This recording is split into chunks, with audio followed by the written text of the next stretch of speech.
Well, I wonder whether you are one of those people who, when Christmas is all over, when it's all packed up and put away, whether you're one of those people who tends to remember the positives. The positives are very obvious. Being with the people that you love, enjoying the food and the drink, the presents, seeing children and perhaps grandchildren getting excited about it all. That is the positive side, or a lot of the positive side of Christmas. But there is another side as well, isn't there? There's another side of Christmas that perhaps we're only too aware of at the moment, and that is the exhaustion, the stress of it all. The mad rush of preparation, buying all of those presents, particularly if that awkward person who you never know what to get for them, sending all of those cards, making sure you don't offend people by leaving them out, and the worry about whether we'll get it all done. Christmas can often be a real mixture of positives and negatives, can't it? But understandably, and probably rightly, certainly once it's all over, we tend to remember those parts of it that are positive. And it's much the same with the Christmas story. The Christmas story is a wonderful, joyous, amazing story that we celebrate each year. It's this wonderful story, of course, of God loving the world so much that he sent Jesus Christ into it as a tiny, little, vulnerable baby. Why? So we could be rescued and restored to him. And it's appropriate that we celebrate so much of this story with lights. Lights around this church, which at risk of life and limb, well, Nathan, we sent him up the ladder, we put up recently. You might have seen the lights around this church, but also we often have lights in our homes, most obviously on Christmas trees, and increasingly lights around our homes on the outside. Why do we do all of that? Because Christmas is all about God's light coming into the world, coming into the darkness in his Son, Jesus Christ. But it's very easy, and again completely understandable, to focus purely on the light, rather than on the darkness that light came into. You see, focusing on the light is positive, isn't it? It's hopeful. Focusing on the darkness can seem the very opposite. But we can't actually understand and appreciate the light unless we first understand the darkness that light came to change. And that's where the prophet Isaiah can really help us. The subject of today's talk is this: what Isaiah wants us to look out for this Christmas. If we had Isaiah here and we interviewed him, it's a bit difficult because he's been dead for centuries, but if we interviewed him and said, look, Isaiah, what would you like us to focus on this Christmas? He'd probably have an answer to that question. Well, I'm attempting to give that answer on his behalf and through his words this morning. But if we ask any Christian, perhaps non-Christians as well, to recite one verse from Isaiah they know, I think it will probably be this one. They'd probably say, or a lot of them would, the people walking in darkness have seen a great light. On those living in the land of the shadow of death, a light has dawned. Why is that verse famous? Well, because it's often read near the start of carol services, isn't it? Because it's so good at setting the scene for the rest of the Christmas story. Quite often in a 9 lessons and carols service, there'll be an Old Testament reading at the start, and quite often it's Isaiah 9. But just one of the paybacks for taking the whole of Isaiah seriously, and it is, as I said earlier, 66 chapters, is that we don't just learn about the light that came in Jesus Christ, we learn more about the darkness that made that light shine so brightly, and we learn more about why that light was so desperately needed. So who was Isaiah? Well, he was a prophet. He was a messenger from God who lived around 700 years before Jesus in Jerusalem. We don't know what he looked like, but that's what artificial intelligence decided he does look like. Now, we don't know much about Isaiah's background. Various suggestions have been made, but we actually don't know anything about his background. But what we do know is that at one point he was in the temple in Jerusalem and he had a spectacular vision of God's holiness. It was such a spectacular vision that Isaiah saw everything differently as a result. Because he witnessed God's utter holiness and purity, he was then able to see so much more clearly, by way of contrast, his own and his people's sinfulness. Isaiah has this vision of God, and this is what he has to say in response. Woe is me, he thinks he's doomed. I'm ruined, For I'm a man of unclean lips and dwell amongst a people of unclean lips. And yet my eyes have seen the King, the Lord Almighty. Isaiah is terrified because he has witnessed God's utter holiness and he knows that nothing impure can survive in God's presence. He expects to be incinerated at that point. Now, if basically Isaiah ends up being cleansed by a seraph flies down, a sort of one of these heavenly creatures, touches his impure lips with a burning coal, and that takes away his sin. And Isaiah is then commissioned to take God's message to his people. And the message that Isaiah is given is frankly really strange. Because Isaiah is told this. These are the words that Dick read out to us earlier. Isaiah is told by God, go and tell this people, be ever hearing but never understanding. Be ever seeing but never perceiving, understanding. Make the heart of this people calloused, make their ears dull and close their eyes. Otherwise they might see with their eyes, hear with their ears, understand with their hearts, and turn and be healed. Those words are really strange, aren't they? If they sound familiar, it's because they're the very same ones I spoke about a few weeks back when I talked about parables. Because Jesus quotes these very words to explain why he taught in parables. It's equally perplexing either way, whether we're trying to understand why Jesus said he taught parables for that reason, or we're trying to understand why Isaiah had this message to preach. Those words are frankly disturbing, and a lot of commentators therefore try and evade the sense of what they mean. They talk about, well, maybe this was the outcome of Isaiah's preaching that he was being tipped off about, but that's not what the words say. What the words say is that Isaiah was commissioned by God to actually close people off to his message, to make their ears dull and to close their eyes. And why? Because otherwise they might see with their eyes, hear with their ears, understand with their hearts, turn and be healed. It's very, very odd, isn't it? Because Israel turning to God and being healed is precisely what you would have imagined God wanted. And it gets worse.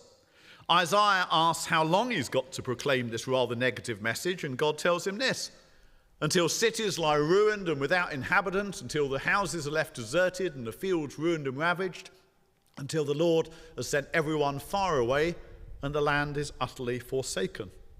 In other words, exile. Now that is what the words say. And it's clear that whatever else he might have been, and there is more to come, don't worry, Isaiah was in the first place a prophet of God's judgment. And a prophet of God's severe judgment, because what he pronounced was that God was going to very deliberately shut off his chosen people from his healing power. Israel's sin had grown so bad, Isaiah was told, that God was really going to shut her up within that state of sin, have her captive within it. That's why we get all of this emphasis within Isaiah, reflected in our readings this morning, upon darkness. It was in both of our readings this morning, wasn't it? In chapter 5, we heard Isaiah saying these words: woe to you who call evil good and good evil, who put darkness for light and light for darkness. So that is judgment upon those who willfully confuse stuff that's good with stuff that's evil. A lot of that apparently was going on. And part of what God's judgment on that state of darkness is that it's confirmed. Israel becomes confirmed in that state of darkness. As Isaiah says these words, and if one looks at the land, he will see darkness and distress. Even the light will be darkened by the clouds. We see something similar at the end of chapter 8, the passage that Bill read to us, our other reading, as Isaiah declared this: distressed and hungry, they will roam through the land. When they're famished, they will become enraged, and looking upwards will curse their king and their God. Then they'll look towards the earth and see only distress and darkness and fearful gloom, and they will be thrust into utter darkness. So darkness is a pretty clear theme in Isaiah. God's people experiencing his judgment through being left to stumble around in the dark without his guiding presence. Now that darkness came in a very concrete form: the Assyrians. The Assyrians came in Isaiah's time during the 8th century, and they invaded this enormous superpower that Israel was puny in comparison with. The Assyrians invaded, and first of all, they took over those northern territories up in the north where the tribes of Zebulun and Naphtali had been historically around Lake Galilee. You can see that little bit of blue there, and that's Lake Galilee. And those were the first parts of Israel to go into captivity. And that was rather shameful. The first part of God's nation of Israel to go into captivity, and for that reason, it gained a rather cruel nickname. It became known as Galilee of the Gentiles, or Galilee of the nations, because they were the first territories, as I say, within Israel to fall into enemy hands. Now, the same Assyrians, then they marched south, and they surrounded Jerusalem, and although they didn't manage to capture Jerusalem, it was rather miraculously saved. It was all pretty humiliating for the people of Israel in the north and the people of Judah in the south. And for God's people, surrounded by all of this darkness, experiencing distress and seemingly cut off from God forever, it must have seemed hopeless. And it does often seem that way for us, doesn't it, when we go through times of darkness. All of us go through times like this. All of us go through times of distress and desolation. All of us go through times when God seems distant and frankly indifferent to what's happening in our lives. We can sometimes look at the world and feel this on a wider level as well, especially when things are happening within our country or the wider world that we're unhappy with. We, just as much as the people in Isaiah's day, can look at the earth and see only distress, see only darkness and fearful gloom. We can wonder where God is and what on earth he's up to. But this is where the prophet Isaiah can help us, through the message that the darkness and distress is all part of God's plan. It isn't random or meaningless. It's not the result of a God who's negligent or indifferent. It's the result of a God who, whatever it might look like, knows completely what he's doing. Because Isaiah shows us very clearly that the darkness that God allowed to come upon his people Israel was a vital preparation for this. It was a vital preparation for the revelation of his light. God's calling of a people who turned out to be just as sinful as the rest of the world, you see, wasn't a mistake. It was all part of God's mysterious plan that would enable that sin to be shut up within the people of Israel, as it were. Why? So it could be passed on to Israel's Messiah, the perfect king, who would bear it when he died. The later sections of Isaiah, a really famous part in Isaiah 53, speaks of a servant, a mysterious figure called the servant, who Isaiah says would be pierced for our transgressions, crushed for our iniquities. So that was the process. God mysteriously chose to trap the sin of the world within Israel, all in one place as it were, so it could then be borne by Israel's Messiah when he died. All of that negativity, all of that darkness actually had a positive aim. It was actually so that God's blessings could then flow beyond Israel to the rest of the world, to everyone. You see, when Israel was utterly sinful, God's blessings couldn't, as they were intended to, flow from Israel to everyone. That was always the plan. Through you, all nations will be blessed, God had promised Abraham. But Israel was so sinful, the plan seemed to have become derailed. It's been said it's a bit like an ambulance that's meant to be going to solve a problem and turns over in the road and causes a massive traffic jam.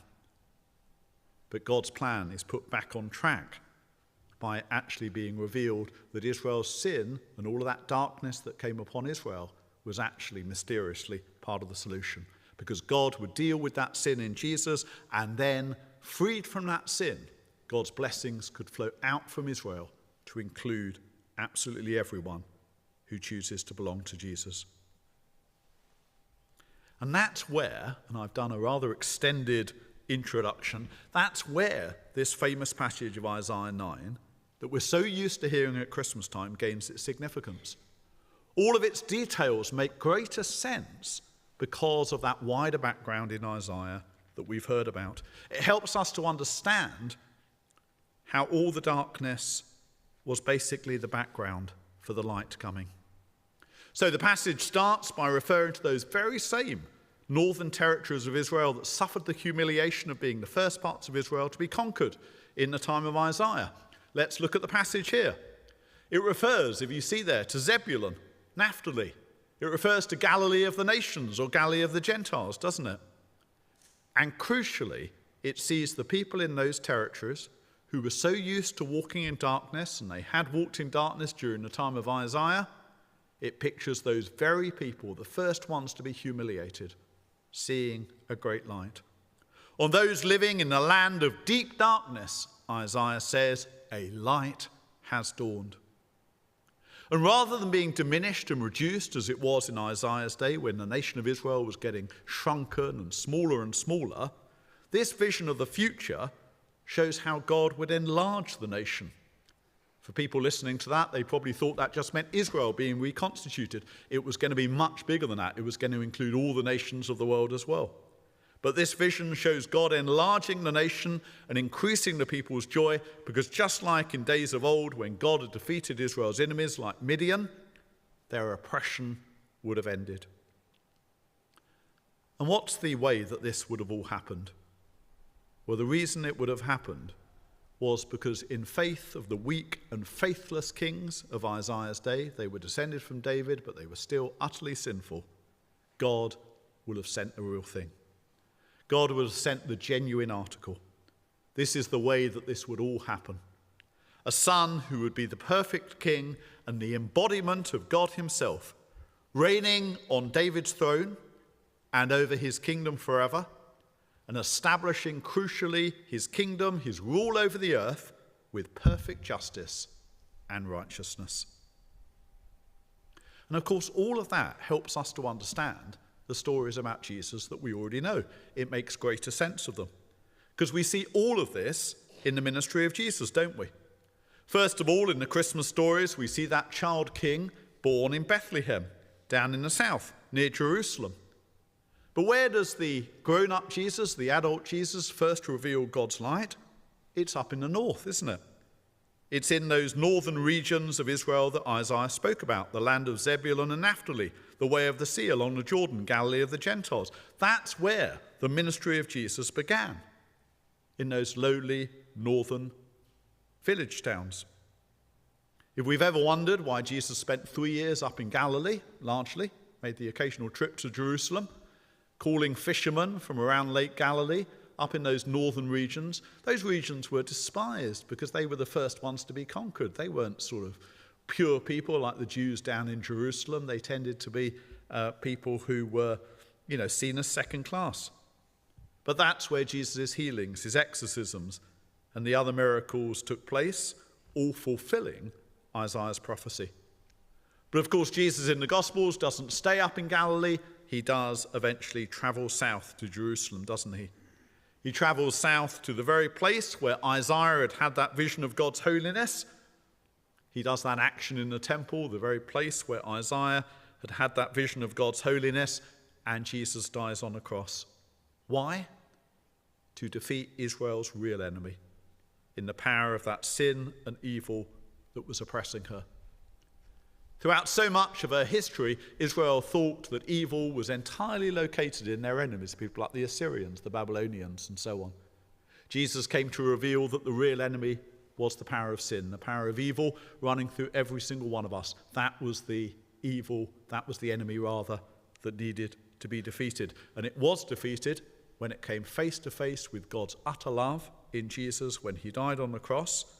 That evil was defeated, so that everyone, even those who were formerly Israel's oppressors, could be incorporated into God's perfect kingdom and become part of his reign of justice and peace. So, this Advent 2024, as we approach yet another Christmas, helped by Isaiah, let's not just focus on the light. Let's also remember to focus on the darkness that Isaiah says so much about. The darkness that looked for all the world like a sign of God's absence and indifference, but which in reality was all part of his mysterious and very deliberate plan for perfectly revealing his light in Jesus Christ. That light revealed in the perfect Son of David, so that sin could be fully defeated once and for all, and so that everyone, not just God's existing people of Israel, but everyone in the world could have the opportunity to belong to him. All of that darkness, seemingly random and pointless, was in reality a vital preparation for the revelation of God's perfect light in Jesus Christ, the baby born in Bethlehem for every single one of us. And I think the application for us this morning, or part of it, is that it can help us to have greater confidence in what God is up to in those times when there's darkness within our own lives. There will be times in our lives, maybe you're going through this at the moment, where the darkness can seem overwhelming. You can often feel that God's conspicuous by his absence, but that's never actually the case. Even when God appears to hide his face from us, he is always working to a purpose, the purpose of bringing his perfect justice and righteousness to this earth. The witness of the prophet Isaiah is that even the darkness that God allows to come into our lives is all part of his plan for revealing his perfect light. We had a baptism, as I said earlier, at 9:30 this morning. A little boy called Hector Wooden was baptized. And it's a wonderful celebration, a baptism, of God's light and love coming into the world in Jesus Christ and making people part of his family. And let's remember this Advent as we approach another Christmas. Let's remember that key verse, the people walking in darkness have seen the great light. On those living in the land of the shadow of death, the light has dawned. But let's remember and appreciate that the darkness that God allows to come is all part of his plan. It's all part of his plan for revealing his light. And that's what we seek to do during Advent. We seek to focus on what it all means. And hopefully, as our lives go on, we go deeper and deeper into what it means. Let's be ready to receive Jesus, the light of the world, as our rescuer, the one who brought light into the darkness this Christmas. Let's turn to prayer.